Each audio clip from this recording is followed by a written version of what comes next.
स्वागत है दोस्तों। कैसे हो? आई होप कि आप सभी अच्छे होंगे और आपकी परीक्षाओं की तैयारी भी काफ़ी अच्छी चल रही होगी।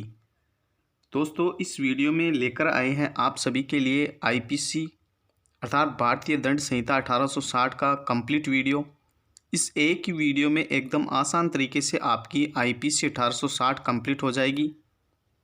यह वीडियो उन सभी विद्यार्थियों के लिए काफ़ी महत्वपूर्ण होने वाला है जो APO, ADPO, PCS, JLO, RJS व अन्य जुडिशरी परीक्षाओं की तैयारी कर रहे हैं। साथ में ही यह वीडियो उन विद्यार्थियों के लिए भी काफ़ी महत्वपूर्ण होने वाला है जो एलएलबी, डीएलएल, एलएलएम व बार काउंसिल जैसी परीक्षाओं की तैयारी कर रहे हैं। साथ में दैनिक जीवन में भी ये वीडियो काफ़ी महत्वपूर्ण साबित होने वाला है। इन परीक्षाओं में आईपीसी 1860 से पूछे जाने वाले सभी प्रश्न इस वीडियो से बाहर नहीं होंगे, यानी कि किसी भी परीक्षा में आईपीसी 1860 से कोई भी प्रश्न पूछा जाए वो इस वीडियो से बाहर से नहीं होगा। यह वीडियो आप सभी के लिए इन परीक्षाओं के लिए रामबाण साबित होगा। तो चलते वीडियो स्टार्ट करते बिना किसी देरी के। वीडियो को स्टार्ट करने से पहले आपसे एक छोटी सी रिक्वेस्ट है, यदि आप चैनल पर पहली बार पधारे तो चैनल को सब्सक्राइब करना ना भूलें। साथ में इस घंटी के बटन को ज़रूर दबाएं ताकि आपको ऐसे ही नए नए टॉपिकों का वीडियो का नोटिफिकेशन सबसे पहले मिलता रहे। और यदि आपने हमारे चैनल को पहले ही सब्सक्राइब कर रखा है तो वीडियो को लाइक करें और अपने दोस्तों को ज़्यादा से ज़्यादा शेयर करें। दोस्तों, हम मूल विधि में आईपीसी यानी कि भारतीय दंड संहिता को कंप्लीट इस वीडियो में पढ़ेंगे। आपके लिए मूल विधि में आईपीसी यानी कि भारतीय दंड संहिता का ये वीडियो लेकर आए हैं। इस एक ही वीडियो में आईपीसी को कंप्लीट किया जाएगा ताकि आपको बार बार किसी अन्य वीडियो को देखने की आवश्यकता न हो। दोस्तों, आपको बता दें कि ऑस्टिन ने विधि की परिभाषा इस प्रकार से दी है। ऑस्टिन के अनुसार विधि संप्रभु का समादेश है, यानी ऑस्टिन ने विधि को संप्रभु का समादेश माना है। संप्रभु से तात्पर्य है कि ऐसे राष्ट्र की सरकार जो स्वतः ही निर्णय ले सके, यानी कि स्वतः ही निर्णय ले सके, उसे संप्रभु कहते हैं।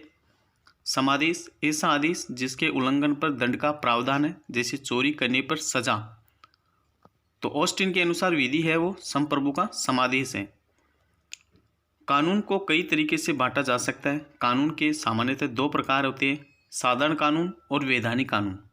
सामान्य कानून किसे कहेंगे? यह किसी अधिनियम संशोधन से नहीं बनता है बल्कि जनता हित में कोर्ट द्वारा सीधा ही आदेश दिया जाता है।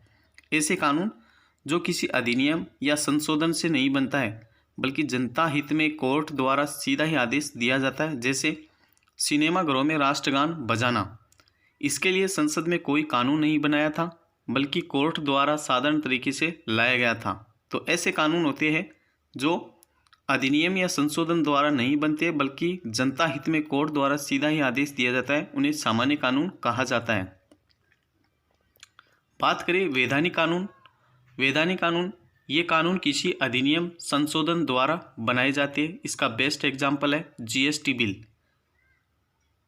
तो आपने देखा कि सामान्य कानून कौन से कानून होते हैं? ऐसे कानून होते हैं जो अधिनियम या संशोधन से नहीं बनते बल्कि जनता हित में कोर्ट द्वारा सीधे ही आदेश दिए जाते हैं। बल्कि वैधानिक कानून होते हैं वे ऐसे कानून होते हैं जो किसी अधिनियम या संशोधन द्वारा बनाए जाते हैं। कानून दो प्रकार के होते हैं, आपराधिक या फौजदारी कानून, नागरिक या दीवानी कानून।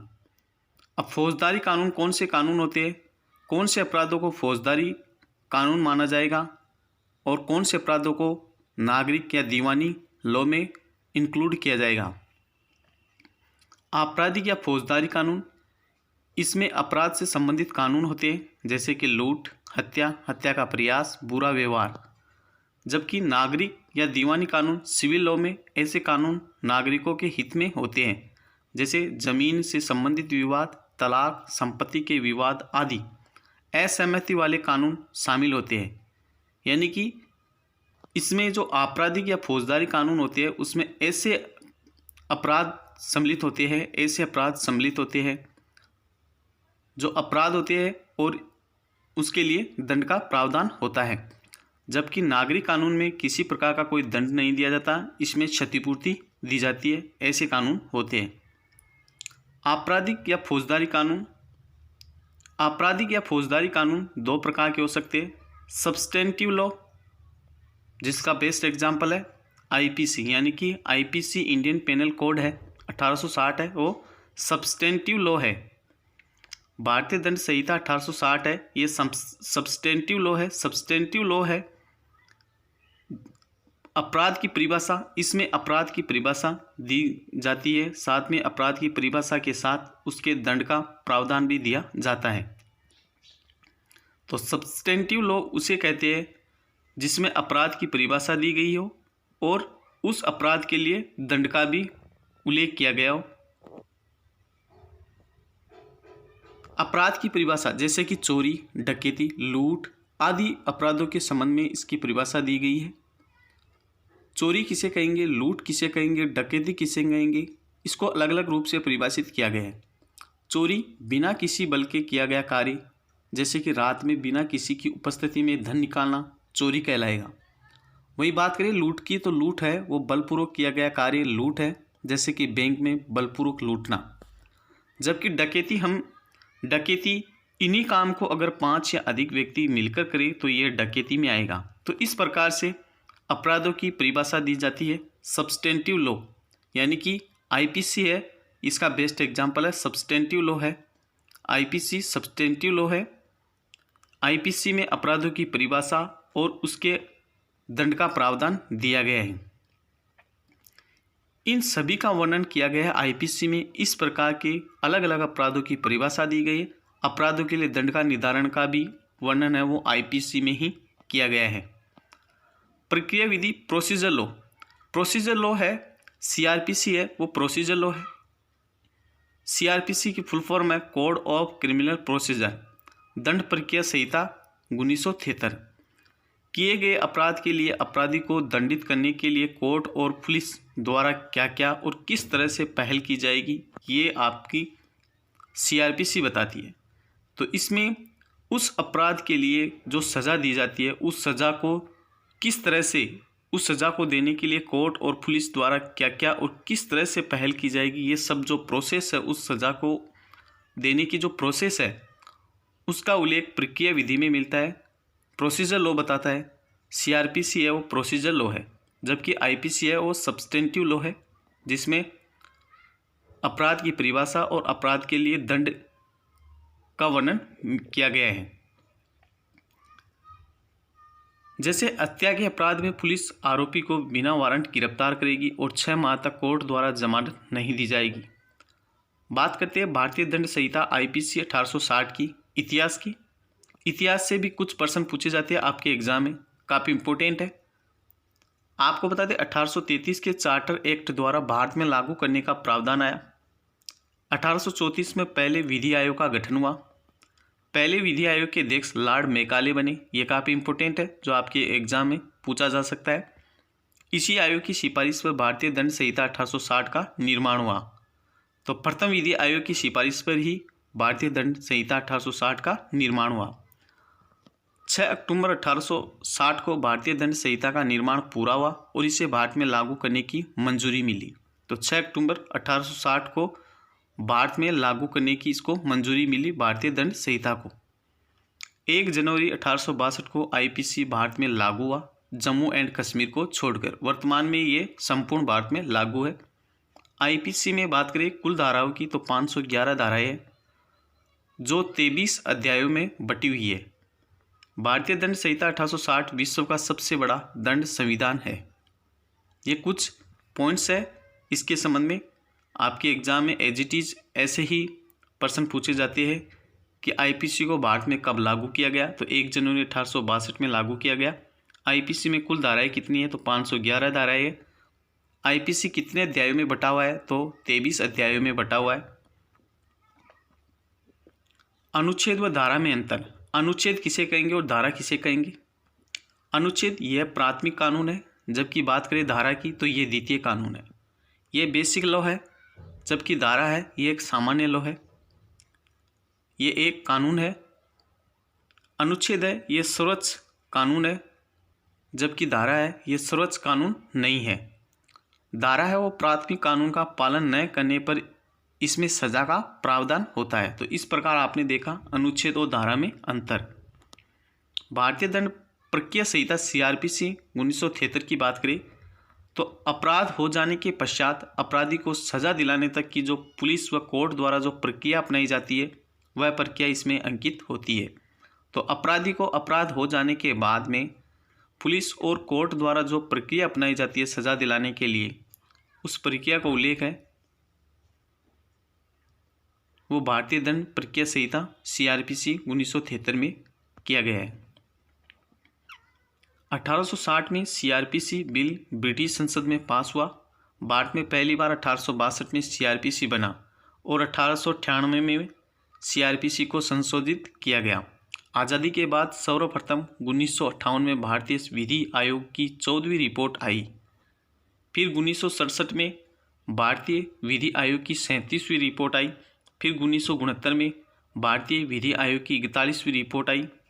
1970 की बात करें तो इसमें संयुक्त बैठक द्वारा दंड प्रक्रिया बिल लाया गया। अंत में बना दंड प्रक्रिया संहिता 1973 जो भारत में 1 अप्रैल 1976 को लागू हुआ। इससे पहले भारत में 1898 CRPC लागू थी। तो 1 अप्रैल 1974 में दंड प्रक्रिया संहिता यानी कि CRPC 1973 भारत में लागू हुआ। CRPC 1973 इसमें टोटल धाराएं है वो 484 है, अनुसूचियाँ 2 है, 37 अध्यायों में ये बटा हुआ है और 56 फॉर्म्स है। तो CRPC के बारे में कुछ इम्पोर्टेंट जो क्वेश्चंस बन सकते हैं वो इस प्रकार से बन सकते हैं कि CRPC 1973 में कितनी धाराएं हैं। तो टोटल धाराएं है वो 484 है। वहीं बात करें अनुसूची की तो 2 अनुसूचियाँ हैं, 37 अध्यायों में ये बटा हुआ है और 56 फॉर्म्स है। भारतीय दंड संहिता IPC 1860 की अब अध्ययन करते हैं अपन। भारतीय दंड संहिता IPC 1860 का अध्ययन करते हैं। IPC 1860 विश्व का सबसे बड़ा दंड संविधान है। इसमें अपराधों की परिभाषा एवं उनके प्रकार दिए गए। इसमें अपराधों के लिए दंड का प्रावधान है। 6 अक्टूबर 1860 को बनकर पूरा हुआ। यह 1 जनवरी 1862 को भारत में लागू हुआ। कुल अध्याय की बात करें तो 23 अध्याय है व धाराएं 511 है। सिंगापुर, ब्रुनेई, पाक, बांग्लादेश, बर्मा व श्रीलंका की दंड संहिता भी मेकाले द्वारा बनाई गई IPC पर ही आधारित है।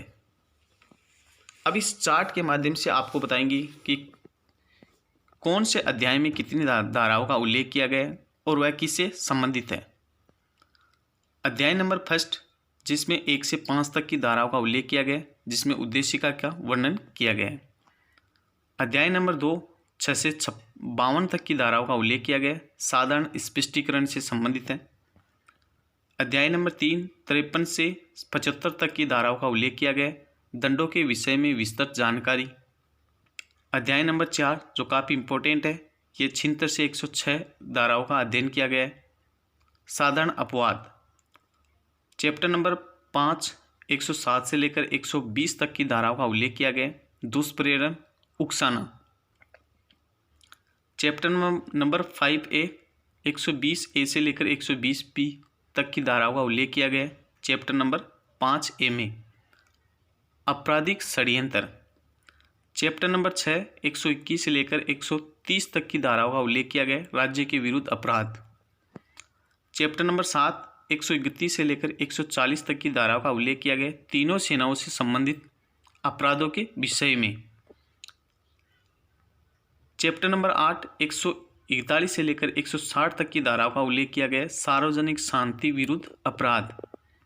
चैप्टर नंबर 9 161 से लेकर 171 तक की धाराओं का उल्लेख चैप्टर नंबर 9 में किया गया है, लोक सेवकों द्वारा या उनसे संबंधित अपराध।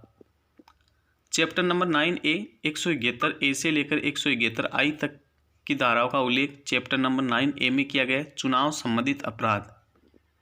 चैप्टर नंबर 10 172 से लेकर 190 तक की धाराओं का उल्लेख किया गया है, चैप्टर नंबर 10 में लोक सेवकों के विरुद्ध विधिपूर्ण प्राधिकार के विरुद्ध अवमानना। चैप्टर नंबर 11 191 से लेकर 229 तक की धाराओं का उल्लेख चैप्टर नंबर 11 में किया गया, झूठा साक्षी वाले अपराध। चैप्टर नंबर 12 230 से लेकर 263 तक की धाराओं का उल्लेख किया गया, सिक्के व स्टाम्प से संबंधित अपराध। चैप्टर नंबर 13 264 से लेकर 267 तक की धाराओं का उल्लेख किया गया। माप तोल से संबंधित अपराध। चैप्टर नंबर 14 268 से लेकर 294 तक की धाराओं का उल्लेख किया गया। लोक स्वास्थ्य, सुरक्षा, सुविधा, नैतिकता आदि से संबंधित अपराध। चैप्टर नंबर 15 295 से लेकर 298 तक की धाराओं का उल्लेख किया गया। धर्म संबंधी अपराध। चैप्टर नंबर 16 299 से लेकर 377 तक की धाराओं का उल्लेख किया गया, जिसमें मानव शरीर को प्रभावित करने वाले अपराध बताए गए हैं। चैप्टर नंबर 17 378 से लेकर 462 तक की धाराओं का उल्लेख किया गया, जिसमें संपत्ति को प्रभावित करने वाले अपराधों के बारे में उल्लेख किया गया है। चैप्टर नंबर 18 463 से लेकर 489 तक की धाराओं का उल्लेख किया गया है, जिसमें दस्तावेजों से संबंधित अपराधों के बारे में बताया गया है। चैप्टर नंबर 19 490 से लेकर 492 तक की धाराओं का उल्लेख किया गया है। ब्रीच ऑफ ट्रस्ट के बारे में उल्लेख किया गया है। चैप्टर नंबर 20 493 से लेकर 498 तक की धाराओं का उल्लेख चैप्टर नंबर 20 में किया गया, विवाह से संबंधित अपराधों के संबंध में। चैप्टर नंबर 20A 498A धारा का उल्लेख किया गया है चैप्टर नंबर 20A में दहेज से संबंधित अपराध। चैप्टर नंबर 21 499 से लेकर 502 तक की धाराओं का उल्लेख चैप्टर नंबर 21 में किया गया है, मान आने से संबंधित अपराधों के बारे में। चैप्टर नंबर 22 503 से लेकर 510 तक की धाराओं का उल्लेख चैप्टर नंबर 22 में किया गया, आपराधिक अपमान। चैप्टर नंबर 23 511वीं धारा का उल्लेख है वो चैप्टर नंबर 23 में किया गया, अपराधों के प्रियतन। तो इस प्रकार से कौन से चैप्टर में कितनी धाराओं का उल्लेख किया गया है, किस धारा से लेकर किस धारा का उल्लेख कौन से चैप्टर में मिलता है और वह किससे संबंधित है, यह आप इस चार्ट के माध्यम से देख सकते हैं, ताकि आपको आसानी से याद हो सके कि कौन से चैप्टर में कौन सी धाराएं हैं और वह किससे संबंधित है, किससे संबंधित अपराधों का उल्लेख कौन से चैप्टर में किन धाराओं में किया गया है। यह आपको इस चार्ट के माध्यम से पता हो सकेगा। ऐसे प्रश्न आपके एग्ज़ाम में एज इट इज आते हैं।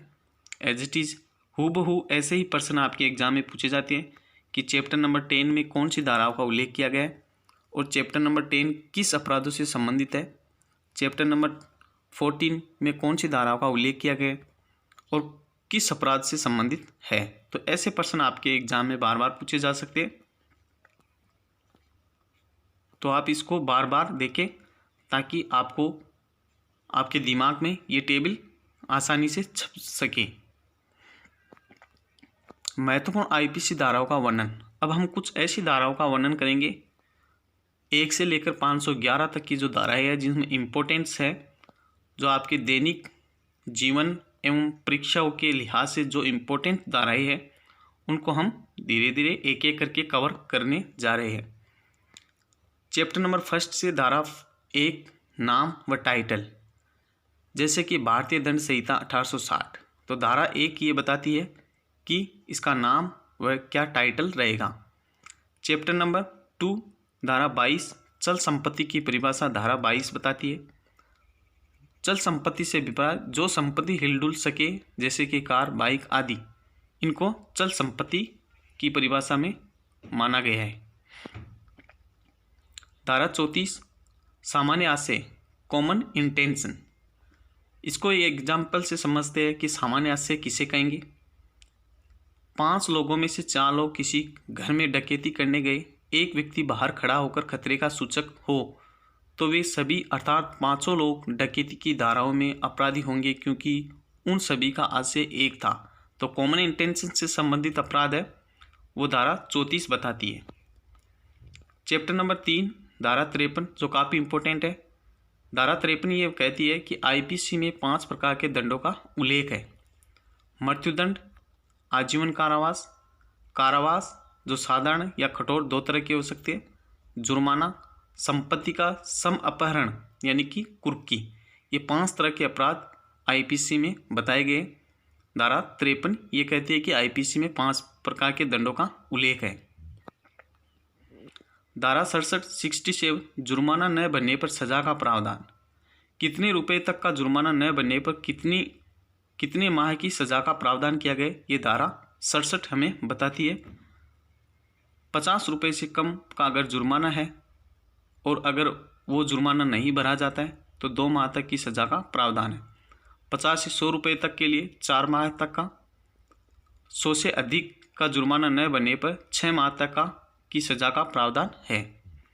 धारा 73 एकांत परिरोध कठोर दंड, एक बार में अधिकतम 14 दिनों के लिए ही कुल मिलाकर 3 माह से अधिक नहीं हो सकती। चैप्टर नंबर 4 साधारण अपवाद, इसको हमने 2 भागों में बांटा है ताकि ये समझने में आसानी हो और याद करने में आसान हो। धारा 76 से 95 तक और धारा 96 से 106 तक है प्राइवेट प्रतिरक्षा या आत्मरक्षा का अधिकार। धारा 96 से 106। धारा 76 विधि द्वारा आबद्ध होते हुए किया गया कार्य अपराध नहीं है।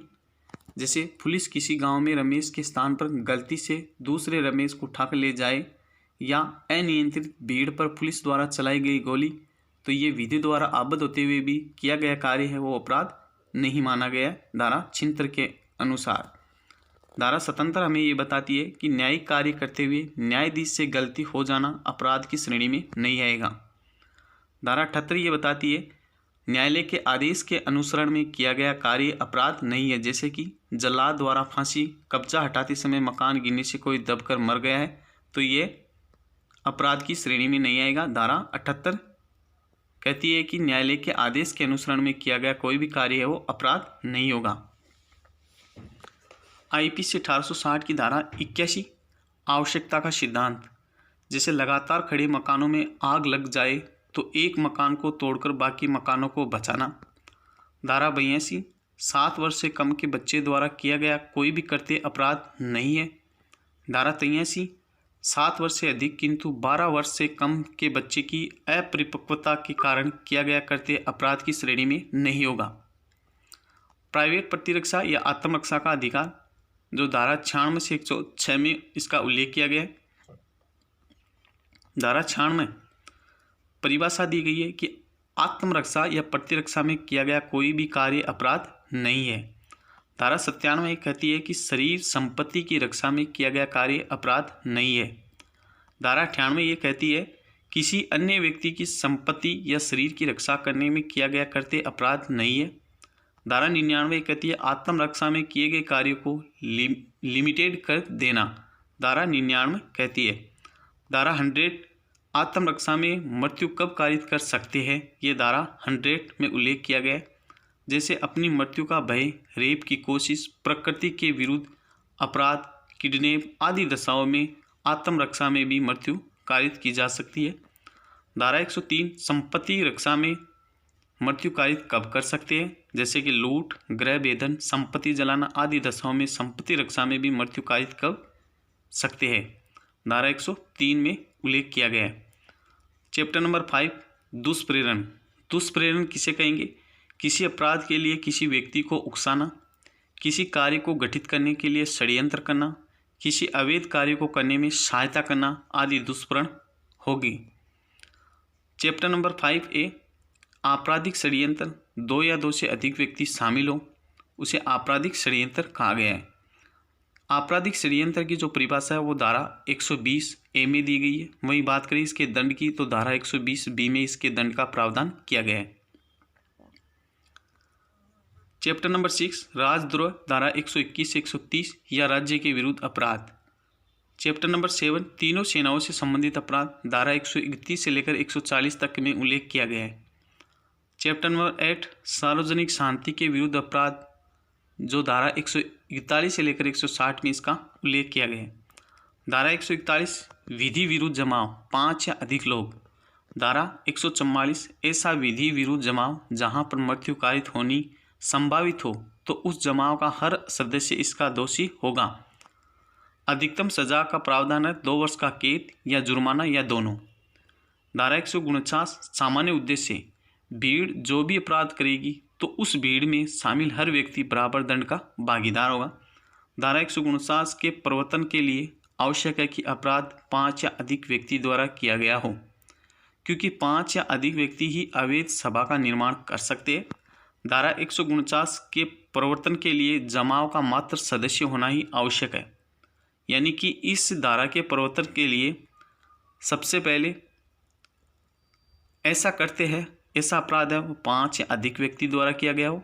दूसरा, इस जमाव का मात्र सदस्य होना ही आवश्यक है। सामान्य उद्देश्य धारा 141 में बताए गए उद्देश्य तक ही सीमित है।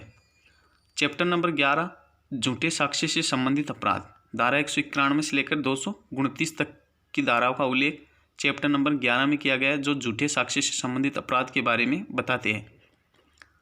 धारा 191 मिथ्या साक्ष्य प्रस्तुत करना, धारा 192 झूठा साक्ष्य गढ़ना, धारा 193 मिथ्या साक्ष्य के लिए दंड, धारा 196 उस साक्ष्य को काम में लाना जिसका मिथ्या होना ज्ञात है, धारा 197 मिथ्या प्रमाण पत्र जारी करना या हस्ताक्षरित करना, धारा 198 प्रमाण पत्र जिसका नकली होना ज्ञात है असली के रूप में प्रयोग करना, धारा 212 अपराधी को सश्रय देना, धारा 216 ऐसे अपराधी को सश्रय देना जो अभिरक्षा से निकल भागा है या जिसको पकड़ने का आदेश दिया जा चुका है, धारा 217 लोक सेवक द्वारा किसी व्यक्ति को दंड से या किसी संपत्ति के समर्पण से बचाने के आशय से विधि के निर्देश की अवज्ञा, ये धारा 217 बताती है। चैप्टर नंबर 12 धारा 230 सिक्का की परिभाषा दी गई है। धारा 230 में, धारा 232 में भारतीय सिक्के का कूटकरण, भारतीय सिक्के का कूटकरण पर क्या सजा होगी, धारा 233 सिक्के के कूटकरण के लिए जो उपकरण बनाना या बेचना, धारा 246 कपटपूर्ण या बेईमानी से सिक्के का वजन कम करना या मिश्रण परिवर्तित करना, धारा 247 कपटपूर्ण या बेईमानी से भारतीय सिक्के का वजन कम करना या मिश्रण परिवर्तित करना, धारा 255 सरकारी स्टाम्प का कूटकरण करना। चैप्टर नंबर 13 धारा 264 तोलने के लिए खोटे उपकरणों का कपटपूर्वक उपयोग करना, धारा 267 खोटे बाट या माप का बनाना या बेचना। चैप्टर नंबर 14 धारा 268 लॉक न्यूसेंस करना, धारा 276 औषधियों का अपमिश्रण करना, धारा 275 अपमिश्रित औषधियों का विक्रय करना, धारा 292 अश्लील पुस्तकों आदि का विक्रय, धारा 294 अश्लील कार्य और गाने, धारा 294 क लॉटरी कार्य रखना आदि चैप्टर नंबर 14 में इसका उल्लेख किया गया है। आईपीसी 1860 के चैप्टर नंबर 15 की बात करें तो धारा 295 किसी वर्ग के धर्म का अपमान करने के आशय से उकसाना, उपासना के स्थान को क्षति करना या अपवित्र करना, धारा 296 धार्मिक जमाव में विघ्न करना, धारा 297 कब्रिस्तानों आदि में अत्याचार करना, धारा 298 धार्मिक भावनाओं को ठेस पहुंचाने के सविचार आशय से शब्द उच्चारित करना आदि।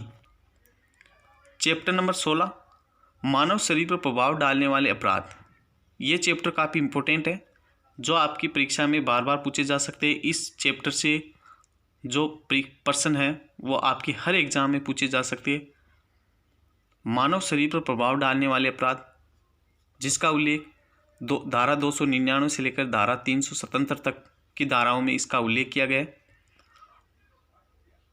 मानव शरीर पर प्रभाव डालने वाले अपराध, आपराधिक मानववध जिसका धारा 299 में उल्लेख किया गया है, हत्या जो धारा 300 में बताई गई हत्या, मर्डर, कल्पेबल होमिसाइड किसे कहेंगे और मर्डर किसे कहेंगे, इसको समझना काफ़ी इम्पोर्टेंट है क्योंकि आम दैनिक जीवन में भी इनका पता होना आवश्यक है, क्योंकि हमें पता नहीं होता है कि किसको कल्पेबल होमिसाइड माना जाता है और किसको मर्डर माना जाता है। तो हम आज आपको इस वीडियो में कल्पेबल होमिसाइड और हत्या के बारे में अलग अलग साधारण एग्जाम्पलों के माध्यम से समझाने का प्रयास करेंगे ताकि आप एक ही बार में कल्पेबल होमिसाइड और हत्या के मर्डर और कल्पेबल होमिसाइड में अंतर को समझ सके। कल्पेबल होमिसाइड जिसको आईपीसी 1860 की धारा 299 में परिभाषित किया गया है। कल्पेबल होमिसाइड कोई भी कृत्य जो intention, likely cause with knowledge के साथ किया जाता है और उसे मर्डर हो जाता है तो ये कल्पेबल होमिसाइड होगा। वहीं बात करें मर्डर की तो मर्डर में कोई भी कृत्य जो इंटेंशन, उससे बॉडली इंजरी हो जाती है, ऑर्डिनरी कॉज ऑफ नेचर है, इमीडिएटली डेंजरस है चाहे विदाउट इंटेंशन बट नॉलेज के साथ किया गया है और उसे कोई हत्या हो जाती है तो वह मर्डर की परिभाषा में आएगा। एग्जाम्पल है कल्पेबल होमिसाइड के गड्ढे पर लकड़ियाँ डालना, झाड़ी पर गोली चलाना, मुर्गे को मार डालना, ये कल्पेबल होमिसाइड के एग्जाम्पल है।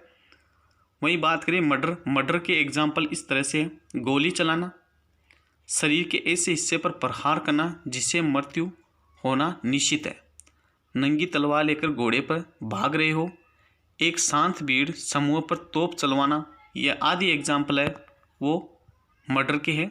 इसमें किसी व्यक्ति की मृत्यु कारित की जाती है तो वह मर्डर की परिभाषा में आएगा। बात करें कल्पेबल होमिसाइड के कुछ एक्सेप्शनल यानी कि कुछ अपवाद, अगर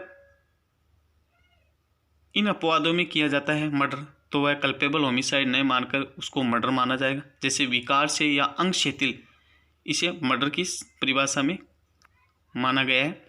शारीरिक क्षति, इलाज न मिलना, इसे भी मर्डर माना गया है।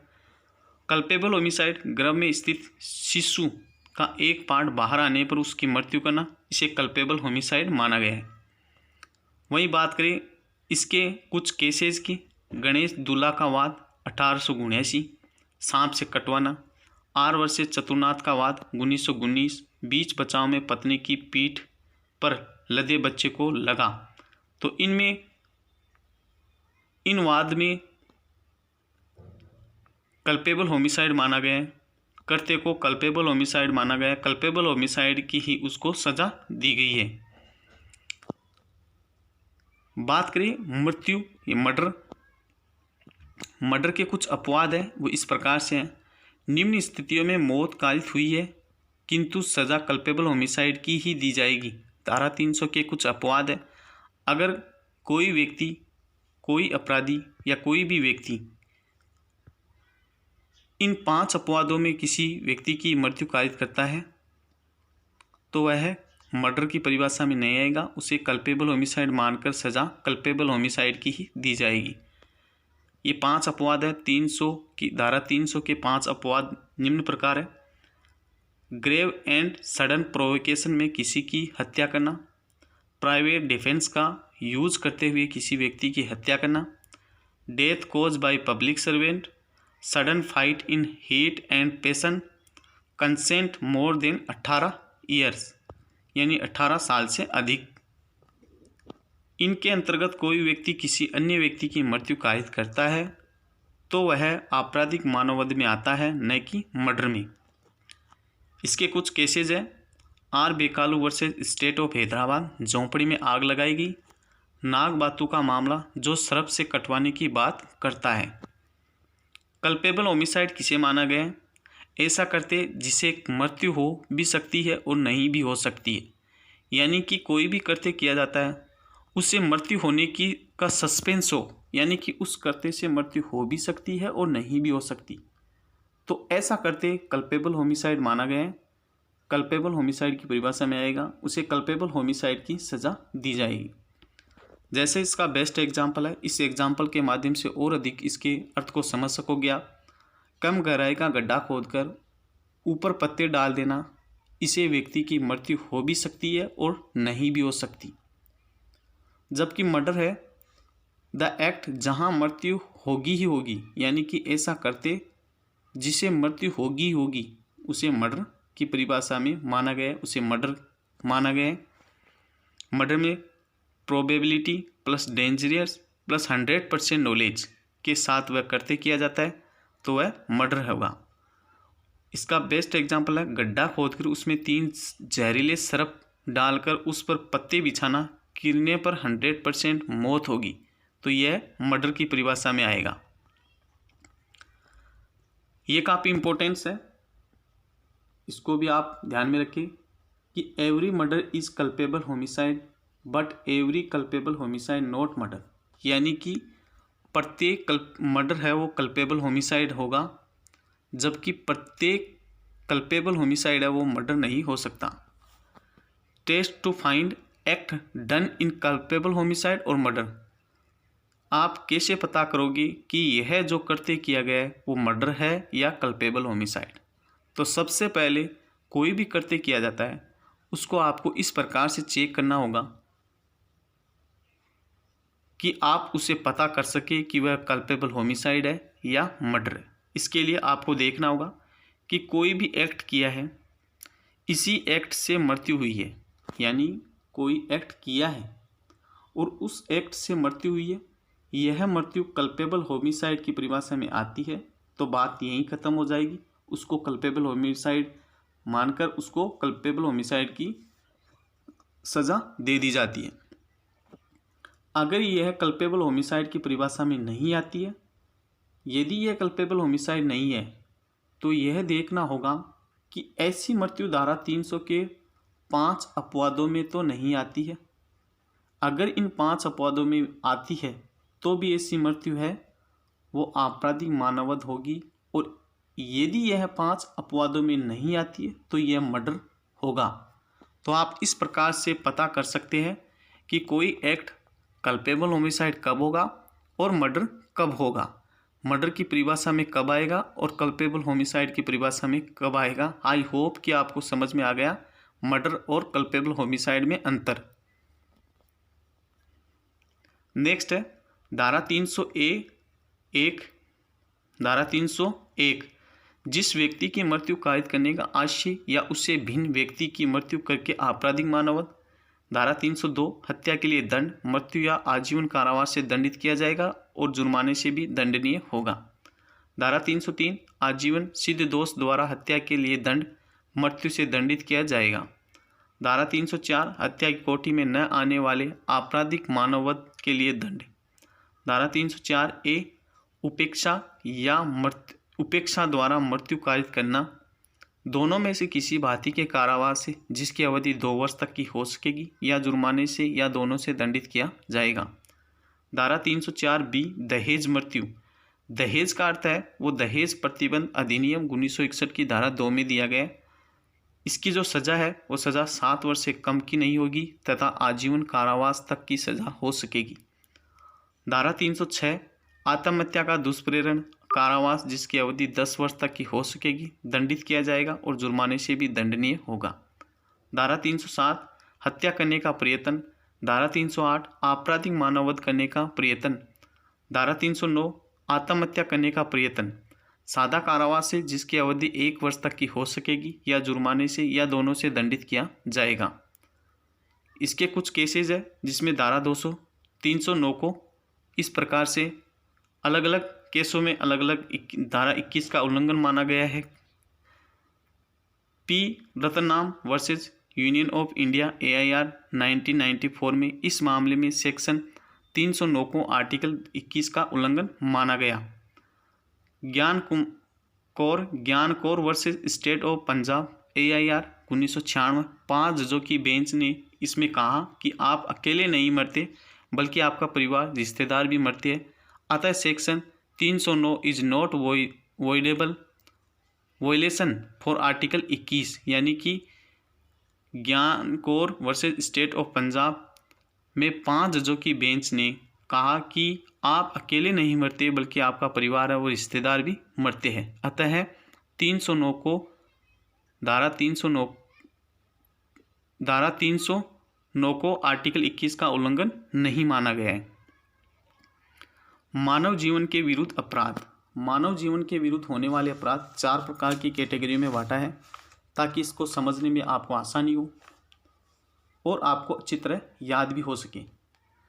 मानव जीवन के विरुद्ध अपराध, मानव जीवन के विरुद्ध अपराध, मानव शरीर के विरुद्ध अपराध, मानव की स्वतंत्रता के विरुद्ध अपराध और लैंगिक अपराध। सबसे पहले बात करते हैं मानव जीवन के विरुद्ध अपराध, ऑफेंस अगेंस्ट ह्यूमन लाइफ। इसको भी हमने 2 भागों में बांटकर इसका अध्ययन किया है ताकि समझने में किसी प्रकार की कोई दिक्कत न हो और आसानी से समझ में आ सके। मानव या मानव जाति के विरुद्ध अपराध, आपराधिक मानववध। इसमें आपराधिक मानववध जिसकी परिभाषा 299 सेक्शन 299 में दी गई है और 304 में उसके दंड का प्रावधान किया गया है। मर्डर हत्या जिसकी परिभाषा 300 सेक्शन 300 में दी गई है और उसकी सज़ा 302 में दी गई है। जीवित व्यक्ति द्वारा हत्या करना, इसकी जो सज़ा है वो 303 में दी गई है। डेथ बाय नेग्लिजेंट एक्ट, उपेक्षापूर्वक कार्य द्वारा मृत्यु कारित करना, धारा 304A में है। डावरी डेथ, दहेज हत्या, सेक्शन 304B में है। दुष्प्रेरण और आत्महत्या का प्रयत्न, धारा 305, 306, 309। दूसरा है ऑफेंस अगेंस्ट पर्सन, अजन्मे बच्चे के विरुद्ध अपराध, धारा 317 और धारा 318 में इसका उल्लेख किया गया है। बात करें मानव शरीर के विरुद्ध अपराध, offence against the human body, इसके विरुद्ध जो अपराध है उसको इस प्रकार से बांटा गया है, उपहति व घोर उपहति, जिसको सेक्शन 319 और 348 में उल्लेख किया गया है। एसिड अटैक, जिसका सेक्शन 326A और 326B में उल्लेख किया गया है।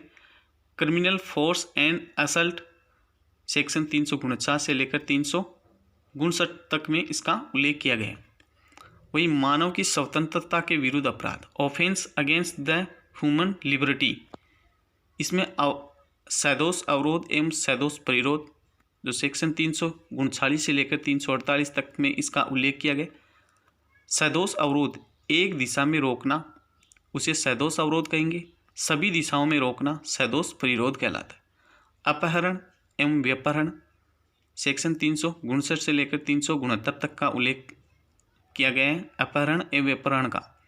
ह्यूमन ट्रैफिकिंग सॉल्वेंसी, जो सेक्शन 370 से लेकर 376 में ह्यूमन ट्रैफिकिंग सॉल्वेंसी का उल्लेख किया गया है।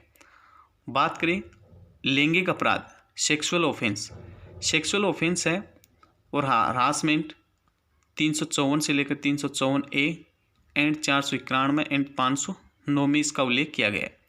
रेप के बारे में, रेप सेक्शन 375 से लेकर 376 तक इसमें उल्लेख किया गया है। आप सभी को बता दें केवल महिलाओं के विरुद्ध अपराध, धारा 304B, 313, 314, 316, 354 से लेकर 354D तक, 366, 366B, 376 से लेकर 376E तक, 493, 498A, 509, इन धाराओं में किया गया अपराध है वो केवल महिलाओं के विरुद्ध किया गया अपराध होगा। ऐसे अपराध जो पुरुष तथा महिलाओं दोनों के विरुद्ध किए जा सकते हैं वे इस प्रकार से acid attack, human trafficking, unnatural offence, ये ऐसे अपराध है जो पुरुष और महिलाओं दोनों के विरुद्ध किए जा सकते हैं। बल्कि इन धाराओं में जो उल्लेख किया गया है, धारा 304B, 313, 314, 316, 354 से लेकर 354D तक, 366 से लेकर 366B तक, 376 से लेकर 376E तक, 493, 498A, 509, ये धाराएं केवल महिलाओं के विरुद्ध अपराध से संबंधित है। तो आई होप कि आपको समझ में आ गया कि मानव शरीर के विरुद्ध जो अपराध है उनको 4 कैटेगरी में बांटा गया है। मानव जीवन के विरुद्ध अपराध, मानव शरीर के विरुद्ध अपराध, मानव की स्वतंत्रता के विरुद्ध अपराध और लैंगिक अपराध। फिर इनको अलग अलग तरीके से आपको समझाया है ताकि आप अच्छी तरह से इसको समझ सके और आपके एक बार में ही ये ऐसे अपराध याद हो जाए। उनकी सेक्शनों को भी आपको बताया गया है कि किस सेक्शन में कौन से अपराध को डिफाइन किया गया है और उसके दंड का प्रावधान कौन से सेक्शन में किया गया है। नेक्स्ट है धारा 310 ठग। जो कोई व्यक्ति इस अधिनियम के पारित होने के पश्चात किसी समय हत्या द्वारा या हत्या सहित लूट या शिशुओं की चोरी करने के प्रयोजन के लिए अन्य या अन्य व्यक्तियों से अभ्यासतः संयुक्त रहता है, ठग कहलाता है। ठग की जो दंड है वो धारा 311 में आजीवन कारावास और जुर्माने से दंडनीय है। बात करें धारा 319 उपहति हर्ट।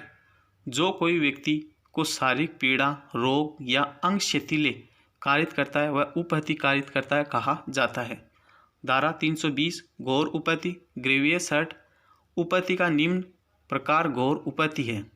प्राइवेट पार्ट पर चोट पहुंचाने पर, दोनों में से किसी भी नेत्र की दृष्टि का स्थायी विच्छेद, दोनों में से किसी भी कान की श्रवण शक्ति का स्थायी विच्छेद, किसी भी अंग या जोड़ का विच्छेद, किसी भी अंग या जोड़ की शक्तियों का नाश या स्थायी ह्रास, सिर या चेहरे का स्थायी विद्रुरीकरण, अस्थि या दांत का भंग या विसंगान। कोई उपहति जो जीवन को संकटापन उत्पन्न करती है या जिसके कारण व्यक्ति 20 दिनों तक तीव्र शारीरिक पीड़ा में रहे या अपना मामूली काम भी न कर सके। अगर किसी व्यक्ति को कोई उपपत्ति कारित की जाती है तो उसे घोर उपपत्ति माना गया है, उसे घोर उपपत्ति की परिभाषा में माना गया है। तो घोर उपपत्ति किसे कहेंगे? ये धारा 320 बताती है। आईपीसी 1860 की धारा 320 में घोर उपपत्ति की परिभाषा दी गई है। घोर उपपत्ति का निम्न प्रकार घोर उपपत्ति है, यानी कि ये जो प्रकार दिए गए ये घोर उपपत्ति के ही प्रकार है। नेक्स्ट है धारा 321 स्वेच्छा उपपत्ति कारित करना। धारा 322 स्वेच्छा घोर उपपत्ति कारित करना। धारा 323 में स्वेच्छा उपपत्ति कारित करने के लिए दंड दोनों में से जो किसी भांति का कारावास से जिसकी अवधि 1 वर्ष तक हो सकेगी या जुर्माने से जो 1000 रुपये का हो सकेगा या दोनों से दंडित किया जाएगा। धारा 324 खतरनाक आयुधों या साधनों द्वारा स्वेच्छा उपपत्ति कारित करना। इसके लिए दंड का प्रावधान है 3 वर्ष तक का कारावास या जुर्माने से या दोनों से दंडित। धारा 325 स्वेच्छा घोर उपपत्ति कारित करने के लिए दंड 7 वर्ष तक की हो सकेगी सजा और जुर्माने से भी दंडनीय होगा। धारा 326 खतरनाक आयुधों या साधनों द्वारा स्वेच्छा घोर उपपत्ति कारित करना धारा 326 में उल्लेख किया गया है। वही बात करें आईपीसी 1860 की धारा 326 ए अमल आदि का प्रयोग करके स्वेच्छा घोर उपपत्ति कारित करना। कारावास जो 10 वर्ष से कम नहीं होगा किंतु जो आजीवन कारावास तक हो सकेगी और जुर्माने से भी दंडित किया जाएगा। धारा 326 बी स्वेच्छा अमल फेंकना या फेंकने का प्रयत्न करना। धारा 328 अपराध करने के आशय से विष इत्यादि द्वारा उपपत्ति कारित करना 10 वर्ष तक का कारावास और जुर्माने से दंडनीय होगा। सदोष अवरोध और सदोष प्रतिरोध। धारा 339 में सदोष अवरोध को परिभाषित किया गया। ये 2 शब्दों से बना है। सदोष का तात्पर्य है दोष के साथ, अवरोध का तात्पर्य है बाधा पहुंचाना, यानी जो कोई व्यक्ति किसी व्यक्ति को स्वेच्छा या बाधा डालता है कि उस व्यक्ति को उस दिशा में जिसमें उस व्यक्ति को जाने का अधिकार है जाने से मना कर दे, वह उस व्यक्ति को सदोष अवरोध करता है। एक उदाहरण के माध्यम से इसको समझते हैं। ए नाम का व्यक्ति है, वो इस टेम्पल में आना चाहता है, बीच में ये रोड है, इस रोड को क्रॉस करके इस टेम्पल में आना चाहता है, इस मंदिर में आना चाहता है। अब उसको बी सी डी और ई नाम के व्यक्ति उसको रास्ते में उस दिशा से आने से रोकते हैं तो वह सदोष अवरोध होगा, यानी कि ए व्यक्ति को मंदिर में जाने से बी सी डी रोकते हैं तो वह सदोष अवरोध होगा। धारा 341 सदोष अवरोध के लिए दंड सादा कारावास से जिसकी अवधि 1 माह तक की हो सकेगी या जुर्माने से जो 500 रुपये तक का हो सकेगा या दोनों से दंडित किया जाएगा। तो सदोष अवरोध के लिए दंड का प्रावधान है वो धारा 341 में किया गया। धारा 340 सदोष प्रतिरोध। सदोष दोष के साथ, प्रतिरोध घेर कर रखना। जो कोई किसी व्यक्ति का इस प्रकार सदोष अवरोध करता है कि उस व्यक्ति को निश्चित परिसीमा से परे जाने से निवारित कर दे, वह उस व्यक्ति का सदोष प्रतिरोध करता है। इस एग्जाम्पल के माध्यम से समझते हैं। ए नाम के व्यक्ति को कुछ समय के लिए 4 दीवारी या अन्य किसी स्थान पर बंद या छुपा कर रखना सदोष प्रतिरोध कहलाएगा। धारा 342 में सदोष प्रतिरोध के लिए दंड का प्रावधान है। दोनों में से किसी की भांति के कारावास से जिसकी अवधि 1 वर्ष तक की हो सकेगी या जुर्माने से जो 1000 रुपये तक हो सकेगा या दोनों से दंडित किया जाएगा। तो धारा 342 में सदोष प्रतिरोध के लिए दंड का प्रावधान किया गया है। धारा 343 3 या अधिक दिनों का सदोष प्रतिरोध। कारावास जिसकी अवधि 2 वर्ष तक की या जुर्माना या दोनों से दंडित किया जाएगा। धारा 344 10 या अधिक दिनों के लिए सदोष प्रतिरोध।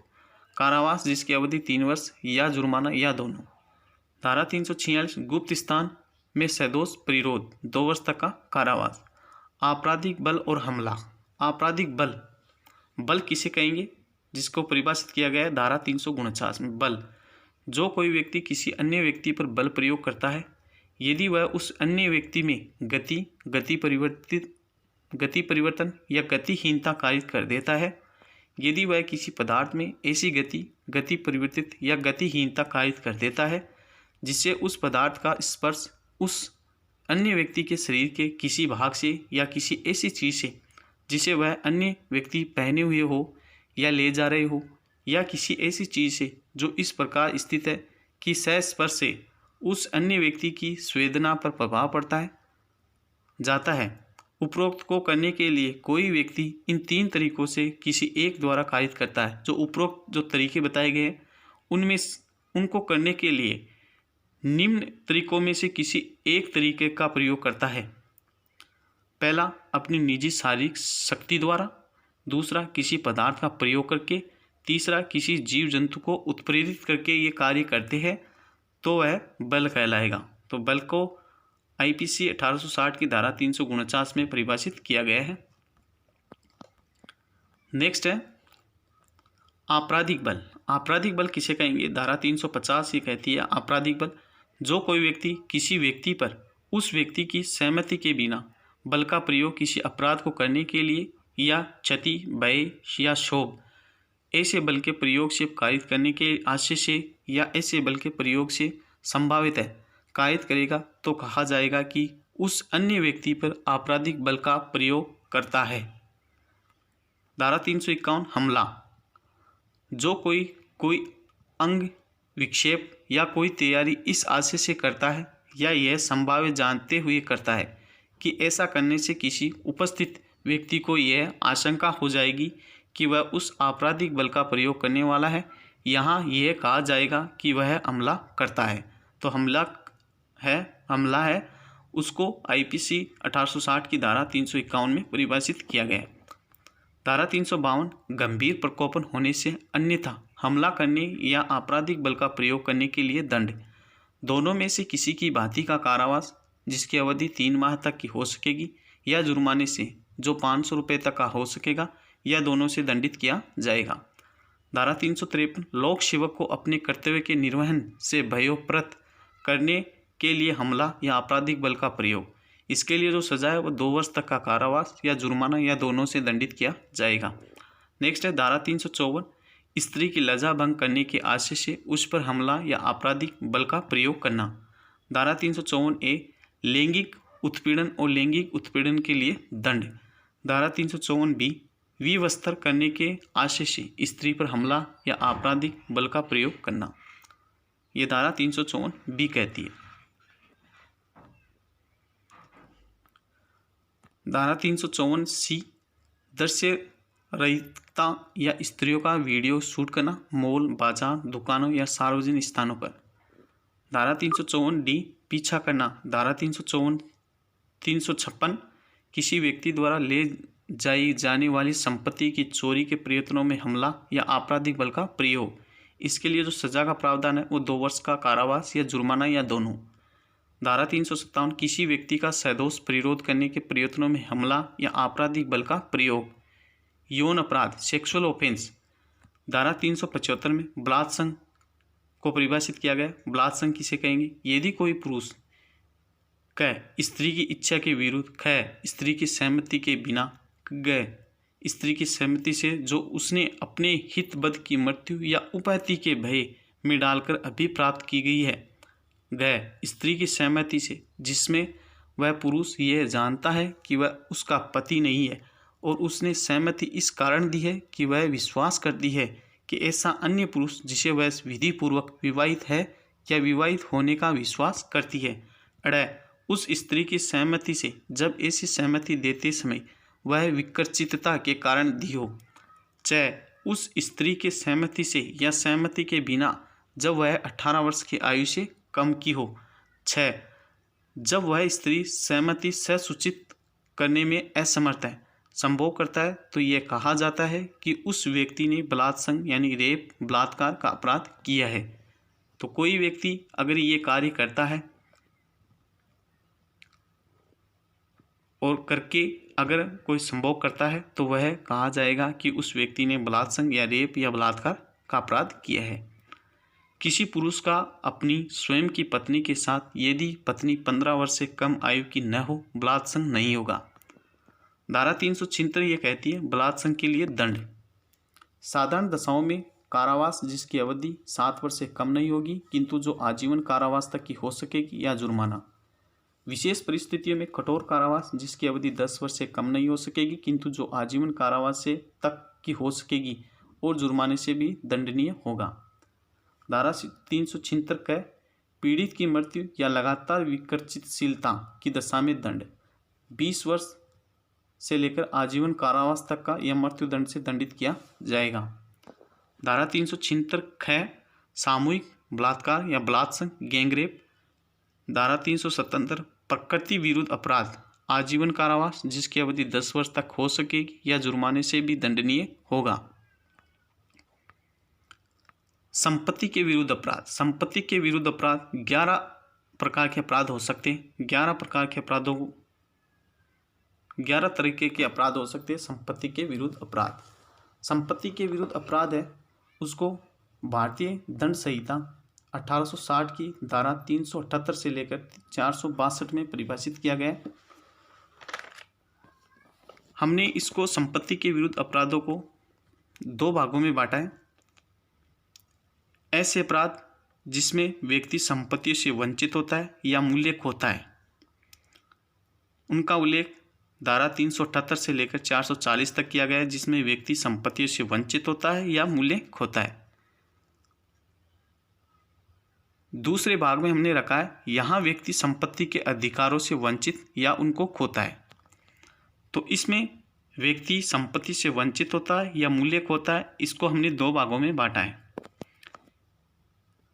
यहाँ संपत्ति बेईमानी से ले ली जाती है, यानी कि इन दशाओं में संपत्ति है वो बेईमानी से ले ली जाती है, जिसका उल्लेख आईपीसी 1860 की धारा 378 से लेकर 420 में किया गया है।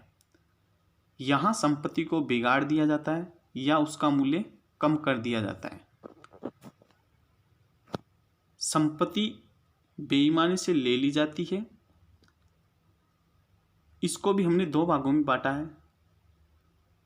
पूर्ववर्ती दुरासे जिसका उल्लेख 378 से लेकर 402, 415 से लेकर 420 में किया गया है। पश्चातवर्ती दुरासे यानी कि पश्चातवर्ती बेईमानी। अब पूर्ववर्ती दुरासे में विदाउट कंसेंट, बिना सहमति के संपत्ति बिना दुरासे के आती है, अर्थात संपत्ति का कब्जा प्राप्त करने से पूर्व मन में दुरासे था, अर्थात दुरासे से प्राप्त किया गया। थेफ्ट 378 से लेकर 382 तक उल्लेख किया गया थेफ्ट।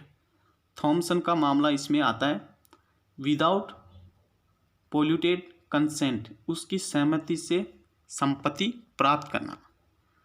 सहमति 2 तरह की से ली जा सकती है, बाय फेयर डरा धमकाकर और बाय फ्रॉड। व्यक्ति को भय में लेकर सहमति ली गई है तो या तो एक्सटॉर्शन होगा या रॉबरी होगी या डकैती। एक्सटॉर्शन है वो 383 से लेकर 389 में उल्लेख किया गया। वही बात करें रॉबरी डकैती की तो 390 से लेकर 402 में इसका उल्लेख किया गया है। और यदि सहमति व्यक्ति को धोखे में लेकर सहमति ली गई है तो वह छल कहलाएगी, जिसका उल्लेख है वो 415 से लेकर 420 में किया गया है। बात करें पश्चातवर्ती बेईमानी। पश्चातवर्ती बेईमानी में आपराधिक पुण्य दुर्विनियोग आता है, जिसका उल्लेख 403 से लेकर 440 में किया गया है। When property comes in possession otherwise than trust, संपत्ति बिना दुरासे से प्राप्त होती है, अर्थात संपत्ति का कब्जा प्राप्त करने से पहले मन में किसी प्रकार का दुरासे नहीं था, फिर दुरासे आया। इसका जो केस है वो है मोहम्मद रजा हुसैन का मामला है।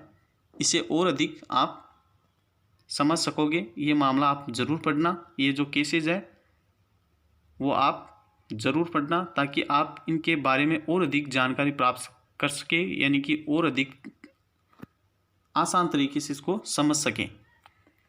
संपत्ति का कब्जा बिना दुरासे के प्राप्त करता है तो वह आपराधिक दुर्विनियोग या ब्रीच ऑफ ट्रस्ट होगा। ब्रीच ऑफ ट्रस्ट का उल्लेख है वो धारा 405 से लेकर 409 में किया गया है। तो पश्चातवर्ती जो दुरासे होगा, पश्चातवर्ती बेईमानी है, वो आपराधिक दुर्विनियोग और ब्रीच ऑफ ट्रस्ट के मामले में आती है। बात करें यहाँ व्यक्ति संपत्ति के अधिकारों से वंचित या उनको खोता है। तो आपराधिक अत्याचार में व्यक्ति क्या होता है, संपत्ति के अधिकार से वंचित या उनको खो देता है। आपराधिक अत्याचार है वो 441 से लेकर 462 तक की धाराओं में इसका उल्लेख किया गया। तो आई होप कि आपने देखा संपत्ति के विरुद्ध अपराध, इनको 11 प्रकार के अपराध हैं। इनको हमने इस तरह से बांटा है, इनको 2 भागों में बांटा है। इसमें व्यक्ति संपत्ति से वंचित होता है या मूल्य खोता है, और यहाँ व्यक्ति संपत्ति के अधिकारों से वंचित या उनको खोता है। तो इसमें व्यक्ति संपत्ति से वंचित होता है या उसका मूल्य खोता है। फिर इसको 2 भागों में हमने बांटा। यहाँ संपत्ति बेईमानी से ले ली जाती है और यहाँ संपत्ति को बिगाड़ दिया जाता है या उसका मूल्य कम कर दिया जाता है।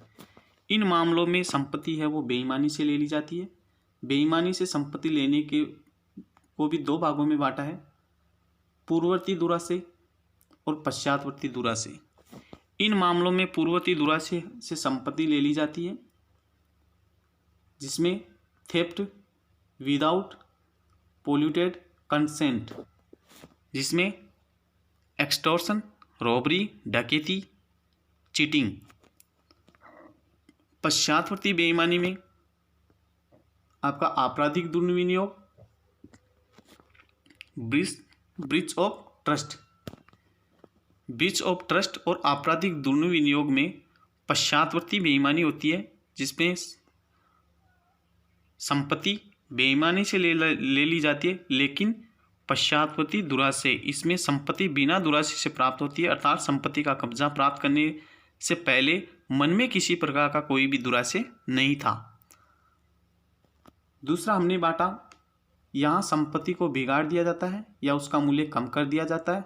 रिश्ती में संपत्ति को क्या किया जाता है, उसका मूल्य या तो बिगाड़ दिया जाता है या उसको कम कर दिया जाता है। इसका जो अध्ययन है वो आईपीसी 1860 की धारा 425 से लेकर 440 में किया गया है। वही बात करें, यहाँ व्यक्ति संपत्ति के अधिकारों से वंचित होता है या उनको खो देता है। तो आपराधिक अत्याचार में व्यक्ति है वो संपत्ति से वंचित होता है, उसके अधिकारों से वंचित होता है या उनको खो देता है, जिसका उल्लेख है वो आईपीसी 1860 की धारा 441 से लेकर 462 में किया गया है। तो आई होप कि आपको अच्छी तरह से समझ में आ गया है। इसको आप एक बार पुनः देखें वीडियो, ताकि आपको और अधिक समझ में आ जाए। अगर आप इस वीडियो को देखने के बाद किसी भी कॉम्पिटिटिव एग्ज़ाम की तैयारी कर रहे हो और ये वीडियो देख कर जाओगे, तो आप आईपीसी से पूछे जाने वाले जो प्रश्न है, भारतीय दंड संहिता 1860 से पूछे जाने वाले प्रश्न है, वो आपका एक भी गलत नहीं होगा। एक्सटॉर्शन, इसमें धमकी का प्रयोग किया जाता है। एक्सटॉर्शन में क्या होता है, धमकी का प्रयोग किया जाता है। धारा 410 से 414, स्टोलन प्रॉपर्टी, चुराई हुई संपत्ति। चुराई हुई संपत्ति चोरी, उद्यापन, लूट, डकैती, आपराधिक न्यासभंग, आपराधिक दुर्विनियोग में से किसी भी अपराध से संपत्ति पाई जाती है तो उसे चुराई हुई संपत्ति कहा जाता है। यानी कि अगर कोई संपत्ति चोरी, उद्यापन, लूट, डकैती, आपराधिक न्यासभंग, आपराधिक दुर्विनियोग में से किसी भी अपराध से संपत्ति पाई जाती है तो उसे चुराई हुई संपत्ति कहा जाता है, स्टोलन बाय प्रॉपर्टी। सेक्शन 421 से 424 में ऑफेंस रिलेटेड टू डेप्थ के बारे में उल्लेख किया गया है। इसमें misappropriation, breach of trust, extortion, cheating, stolen property, offence related to depth, उपरोक्त अपराधों में प्राइवेट प्रतिरक्षा का अधिकार नहीं होता है। ये काफ़ी इंपॉर्टेंट है कि कौन से ऐसे अपराध है जिनमें प्राइवेट प्रतिरक्षा का अधिकार नहीं होता है। तो misappropriation, breach of trust, extortion, cheating, stolen property, offence related to depth.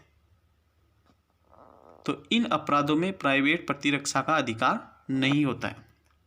चोरी की परिभाषा, आईपीसी 1860 की धारा 378 में चोरी की परिभाषा दी गई है। चोरी को परिभाषित किया गया। चोरी के लिए 5 चीज़ों का होना जरूरी है। इन 5 चीज़ों का जरूरी है होना, तभी चोरी कहलाएगी। जो कोई किसी व्यक्ति के कब्जे से या उसकी सहमति के बिना जंगम संपत्ति बेईमानी पूर्व आशय से संपत्ति को हटाता है या स्थान परिवर्तित करता है तो कहा जाता है कि उसने चोरी की है। अर्थात चोरी को परिभाषित करता है आईपीसी की सेक्शन 378। चोरी के लिए 5 चीज़ों का होना जरूरी है। जो कोई किसी व्यक्ति के कब्जे से उसकी सहमति के बिना जंगम संपत्ति बेईमानी पूर्व आशय से संपत्ति को हटाता है या स्थान परिवर्तित करता है तो कहा जाता है कि उसने चोरी की है। चोरी के लिए दंड 379 में चोरी के लिए दंड का प्रावधान है। दोनों में से किसी भांति के कारावास जिसकी अवधि 3 वर्ष तक हो सकेगी या जुर्माना या दोनों हो सकता है। धारा 380 निवास गृह आदि में चोरी। निवास गृह में भवन, तंबू, जलियान आदि का इनका उपयोग भी निवास करने के लिए ही या संपत्ति को रखने के लिए किया जाता है। दंड है वो 7 वर्ष का कारावास और जुर्माना। 381 लिपिक सेवक द्वारा मालिक के कब्जे से संपत्ति मालिक के कब्जे में संपत्ति की चोरी। दंड है 7 वर्ष का कारावास और जुर्माना। धारा 382 चोरी करने के लिए मृत्यु, उपैती या अवरोध कारित करने की तैयारी के साथ चोरी। दंड है 10 वर्ष तक का कठोर कारावास और जुर्माना। धारा 383 में उद्यापन, अपकर्षण, एक्सटॉर्शन। जो कोई व्यक्ति एक्सटॉर्शन को परिभाषित किया गया है धारा 383 में। जो कोई व्यक्ति स्वयं उस व्यक्ति को या किसी अन्य व्यक्ति को क्षति कारित करने के भय में आश्वास से डालता है, यानी जो कोई व्यक्ति स्वयं उस व्यक्ति को या किसी अन्य व्यक्ति को क्षति कारित करने के भय में सास से डालता है, तद द्वारा भय में डाले गए व्यक्ति को कोई भी संपत्ति या मूल्यवान प्रतिभूति या हस्ताक्षरित या मुद्रांकित कोई चीज जिसे मूल्यवान प्रतिभूति में परिवर्तित किसी व्यक्ति को प्रेरित करने के लिए बेईमानी से उत्प्रेरित करता है, उद्यापन करता है, कहा जाता है। तो उद्यापन की जो परिभाषा है वो धारा 383 में दी गई है। जो कोई व्यक्ति स्वयं उस व्यक्ति को या किसी अन्य व्यक्ति को क्षति कारित करने के भय में सास से डालता है, तद द्वारा भय में डाले गए व्यक्ति को कोई संपत्ति या मूल्यवान प्रतिभूति या हस्ताक्षरित या मुद्रांकित कोई चीज जिसे मूल्यवान प्रतिभूति में परिवर्तित या किसी व्यक्ति को प्रेरित करने के लिए बेईमानी से उत्प्रेरित करता है, उद्यापन करता है, कहा जाता है।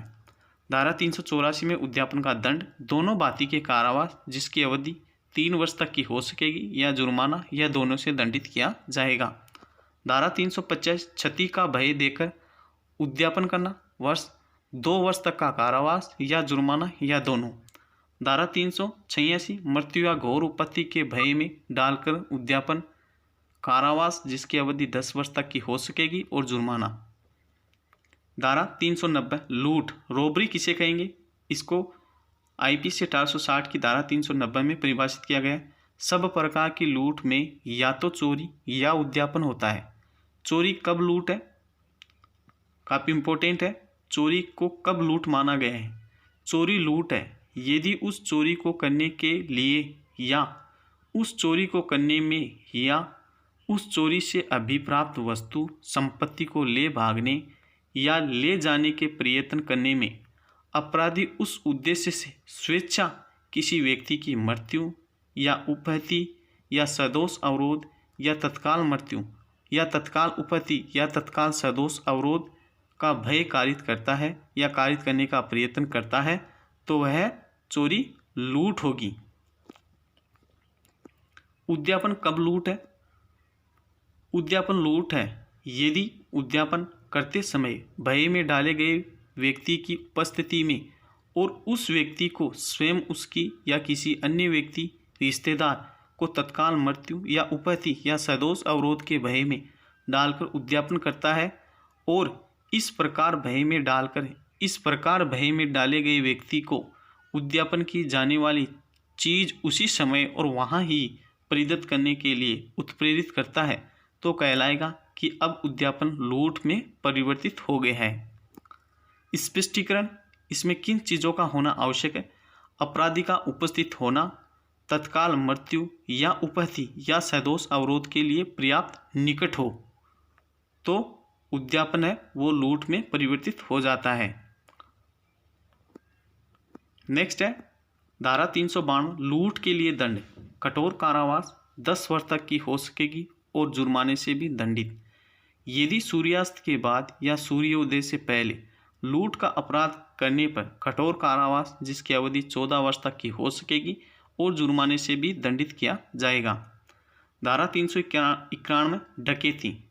डकैती किसे कहेंगे? इसको आईपीसी 1860 की धारा 391 में परिभाषित किया गया है। जब 5 या अधिक व्यक्ति संयुक्त होकर लूट करते हैं या लूट करने का प्रयत्न करते हैं या जहां की वे व्यक्ति जो संयुक्त होकर लूट करते हैं या लूट करने का प्रयत्न करते हैं और वे व्यक्ति जो उपस्थित है और ऐसे लूट के किए जाने या ऐसे प्रयत्न करते हैं कुल मिलाकर 5 या अधिक है, तब हर व्यक्ति जो इस प्रकार लूट करता है या उसका प्रयत्न करता है या उसमें मदद करता है कहा जाता है कि वह डकैती करता है। डकैती के लिए 5 या अधिक व्यक्ति धमकाकर, डराकर, भय से लूट करते हैं तो वह डकैती होगी। धारा 393 में लूट का प्रयत्न करना। धारा 394 लूट करने के लिए स्वेच्छा उपहति कारित करना। धारा 395 डकैती के लिए दंड। पनिशमेंट फॉर डकैती आजीवन कारावास से या कठिन कारावास से जिसकी अवधि 10 वर्ष तक की हो सकेगी और जुर्माने से भी दंडनीय होगा। धारा 396 हत्या सहित डकैती। डकैती विथ मर्डर मृत्यु से या आजीवन कारावास से या कठिन कारावास से जिसकी अवधि 10 वर्ष तक की हो सकेगी या जुर्माने से भी दंडित किया जाएगा। धारा 399 डकैती करने के लिए तैयारी करना। धारा 402 डकैती करने के प्रयोजन से एकत्रित होना। धारा 405 आपराधिक न्यास भंग। आपराधिक न्यास भंग की परिभाषा है वो धारा 405 में दी गई है। आपराधिक न्यास भंग जो कोई संपत्ति या संपत्ति पर कोई भी कब्जा किसी प्रकार अपने को न्यस्त किए जाने पर उस संपत्ति का बेईमानी से दुर्विनियोग कर लेता है या उसे अपने उपयोग में संपरिवर्तित कर दे लेता है या जिस प्रकार ऐसा न्यास निर्वहन किया जाता है उसको विहित करने वाली विधि के किसी निर्देश का या ऐसे न्याय के निर्वहन के बारे में उसके द्वारा की गई किसी अभिव्यक्ति या विवक्षित या वेद संविदा का अतिक्रमण करके बेईमानी से उस संपत्ति का उपयोग या व्यय करता है, जानबूझकर किसी अन्य व्यक्ति को ऐसा करना सहन करता है, वह आपराधिक न्यास भंग कहलाता है। अर्थात संपत्ति एक व्यक्ति से दूसरे व्यक्ति को न्यस्त की जाती है। तो आपराधिक न्यास भंग की परिभाषा है वो 405 में दी गई है। धारा 405 में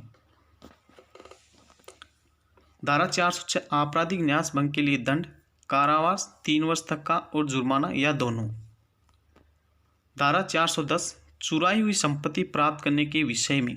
चुराई हुई संपत्ति स्टोलन प्रॉपर्टी यदि कोई वस्तु चोरी से, उद्यापन से, लूट से, संपत्ति के दुर्विनियोग से या संपत्ति के बेईमानी से संपरिवर्तित करके प्राप्त की गई हो स्टोलन प्रॉपर्टी कहलाएगी।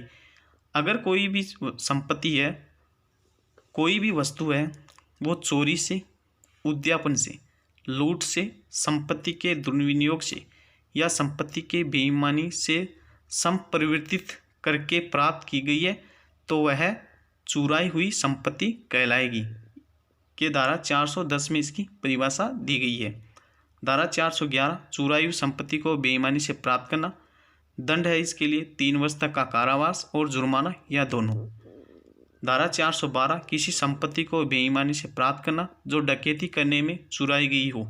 दंड है आजीवन कारावास या 10 वर्ष तक का कठोर कारावास या जुर्माना या दोनों। धारा 413 चुराई हुई संपत्ति का अभ्यासतः व्यापार करना जैसे चोर बाजार आदि में। दंड है इसके लिए आजीवन कारावास या 10 वर्ष तक का कारावास या जुर्माना या दोनों। धारा 414 चुराई हुई संपत्ति को छिपाने में सहायता करना। दंड का प्रावधान है इसके लिए 3 वर्ष तक का कारावास या जुर्माना या दोनों। धारा 415 छल को परिभाषित करता है। आईपीसी 1860 की धारा 415 किसी व्यक्ति द्वारा गलत सूचना देकर कार्य करना या करवाना। ए ने बी को ये कहा कि यह आपको, ए ने बी से कहा कि मैं सरकारी नौकरी में हूँ तथा उसे उधार में माल खरीदना है। यहाँ ए छल करता है बी के साथ। ए अपने को सरकारी नौकरी में बताता है तथा उससे बी से उधार में माल खरीदता है, तो यहाँ ए है वो छल करता है बी के साथ। धारा 417 छल के लिए दंड 1 वर्ष तक का कारावास या जुर्माना या दोनों। धारा 420 छल करना प्लस बेईमानी से संपत्ति प्राप्त करना, तो इसके लिए दंड है 7 वर्ष तक का कारावास, जुर्माना या दोनों। धारा 425 रिश्ती किसे कहेंगे? इसको आईपीसी 1860 की धारा 425 में परिभाषित किया गया है। जो कोई इस आशय से जानते हुए कि वह किसी व्यक्ति को सदोष हानि या नुकसान कारित करे जिससे उसका मूल्य या उपयोगिता नष्ट या कम हो जाती है, वह रिश्ती कहलाती है। वह किसी संपत्ति को क्षति करके किसी व्यक्ति को, चाहे वह संपत्ति उस व्यक्ति की हो या नहीं, सदोष हानि या नुकसान कारित करे। किसी संपत्ति को नष्ट करना या उसमें कोई परिवर्तित करना या उसकी परिस्थिति बदलना, यह रिश्ती के अपराध का एक आवश्यक एवं महत्वपूर्ण तत्व है। तो रिश्ती के अपराध का आवश्यक एवं महत्वपूर्ण तत्व है कि किसी संपत्ति को नष्ट करना या उसमें कोई परिवर्तित करना या उसकी परिस्थिति बदलना। ऐसे नष्ट करने अथवा परिवर्तित करने का परिणाम उसके मूल्य में या उपयोगिता में कमी कर देना होना चाहिए। तो ये इसके आवश्यक तत्व है। धारा 426 रिश्ती के लिए दंड, जो कोई रिश्ती करेगा वह दोनों में से किसी भांति के कारावास से जिसकी अवधि 3 मास तक की हो सकेगी या जुर्माने से या दोनों से दंडित किया जाएगा। धारा 427 रिश्ती जिसे 50 रुपये का नुकसान होता है किसी भांति के कारावास से जिसकी अवधि 2 वर्ष तक की हो सकेगी या जुर्माने से या दोनों से दंडित किया जाएगा। धारा 429 50 रुपये के मूल्य के किसी जीव जंतु का वध करने या उसे विकलांग करने द्वारा रिश्ती किसी भांति के कारावास से जिसकी अवधि 5 वर्ष तक की हो सकेगी या जुर्माने से या दोनों से दंडित किया जाएगा। धारा 430 कृषक प्रयोजनों के लिए जल को दोषपूर्वक मोड़ने द्वारा रिश्ती। धारा 429 में दिया जाने वाला दंड ही इसमें दिया जाएगा। धारा 431 लोक सड़क, पुल, नदी या जल सरणी को क्षति द्वारा रिश्ती, तो इसमें भी धारा 429 के समान ही दंड दिया जाएगा। धारा 432 लोक जल निकास में नुकसानप्रद या बाधा कारित करने द्वारा रिश्ती, तो धारा 429 के अनुसार इसमें के समान ही दंड दिया जाएगा। धारा 433 किसी समुद्री चिन्ह को नष्ट करके, हटाकर या कम उपयोगी बनाकर रिश्ती करता है, तो किसी भांति के कारावास से जिसकी अवधि 7 वर्ष तक की हो सकेगी या जुर्माने से या दोनों से दंडित किया जाएगा। धारा 434 लोक प्राधिकारी द्वारा लगाए गए भूमि चिन्ह को नष्ट करने या हटाने आदि द्वारा रिश्ती किसी भांति के कारावास से जिसकी अवधि 1 वर्ष तक की हो सकेगी या जुर्माने से या दोनों से दंडित किया जाएगा। धारा 438 अग्नि या विस्फोटक पदार्थ द्वारा की गई रिश्ती के लिए दंड किसी भांति के कारावास से जिसकी अवधि 10 वर्ष तक की हो सकेगी या जुर्माने से या दोनों से दंडित किया जाएगा। आपराधिक अत्याचार। आपराधिक अत्याचार 3 तरह से हो सकता है, 3 तरह से इसको बांटा गया है। आपराधिक अत्याचार, क्रिमिनल ट्रेसपास, गृह अत्याचार, हाउस ट्रेसपास और गृह भेदन, हाउस ब्रेकिंग। तो अत्याचार है वो 3 तरह से हो सकता है, आपराधिक अत्याचार, गृह अत्याचार और गृह भेदन। धारा 441 में आपराधिक अत्याचार को परिभाषित किया गया। कोई व्यक्ति ऐसे जगहों पर जहां उसने जाने की अनुमति नहीं है वह जाता है और वहां जाकर अपराध, धमकी, इंसल्ट या परेशान करता है, तो वह व्यक्ति आपराधिक अत्याचार करता है।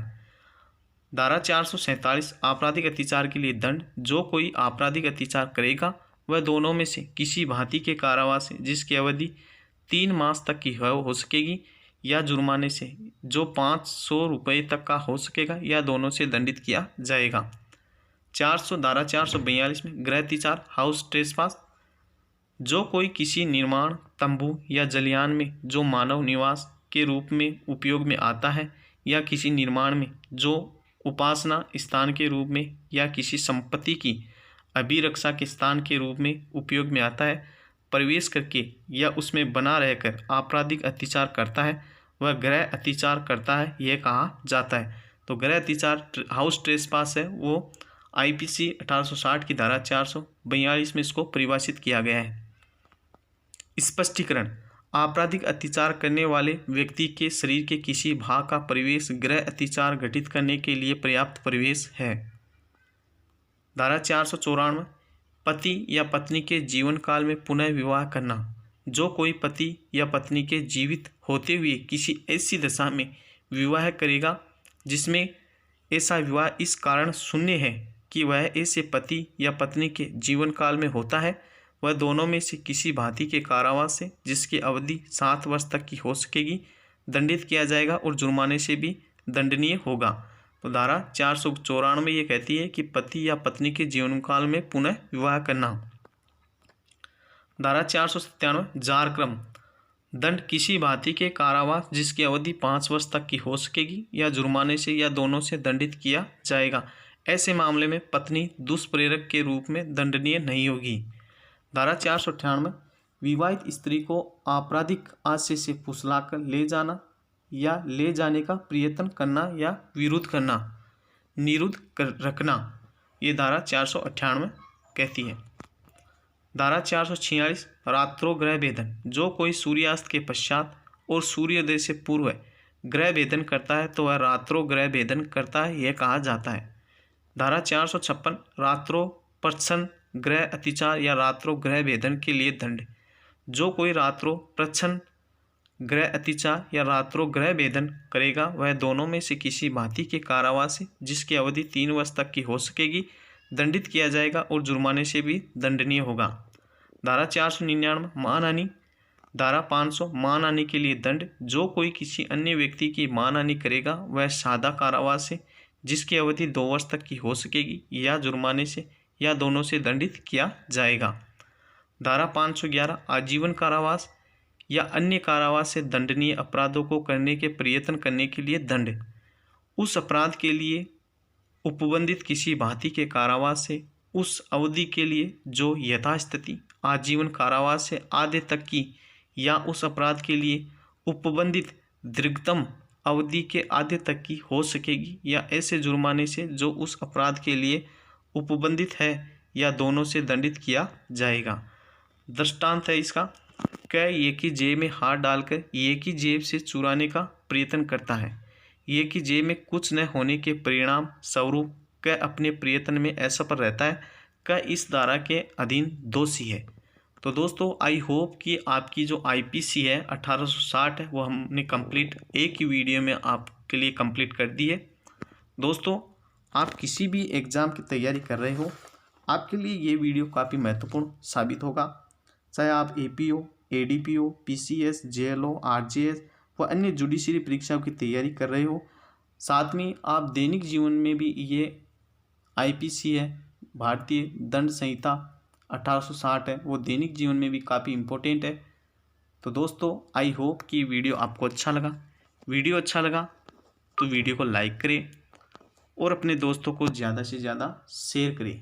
अगर चैनल पर नए हैं तो चैनल को सब्सक्राइब ज़रूर कर लें, साथ में इस घंटी के बटन को ज़रूर दबाएं ताकि आपको भी ऐसे ही वीडियो का नोटिफिकेशन सबसे पहले मिलता रहे। और दोस्तों यदि आपको इस वीडियो का पीडीएफ चाहिए तो आप हमें कमेंट ज़रूर करें ताकि हम आपको इसका पीडीएफ भी जल्दी अवेलेबल करवा दें।